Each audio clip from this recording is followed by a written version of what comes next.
Welcome back, folks. It was rivalry night on the base paths as the rumble in Remsen took place on both the baseball field and the softball diamond. Now, baseball started at 7:30. Weather caught up to him, but look at this rainbow right there. We'll pick up in the first inning. Colin Homan shows you pitching. It's as easy as 1, 2, and 3. He gets a strike out of the side looking to open up the game. Now we'll go to the bottom half, and if you thought Homan was having a good start to his night, well, it just got way better. He hammers this thing to left center. It's gone. Rain slows most balls down, not that one. Hawks lead 3-0. Braxton Knipe at the dish now. He'll send a line drive into right. That drives in a few more.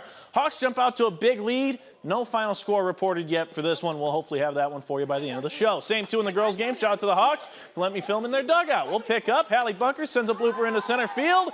That scores a couple of runs. And what do you know? The Hawks lead 7-0. Those runs brought to you by granola, the Hawks' favorite snack, apparently. Now it's Maya Bunkers at the dish, and look out in left field. This thing's crushed. A Bunkers bomb. That increases the Hawks' lead even more. We'll skip to the 5th inning now. Kaylee Gravenish sends this thing to second base. It's mishandled. 2-run score for the Royals.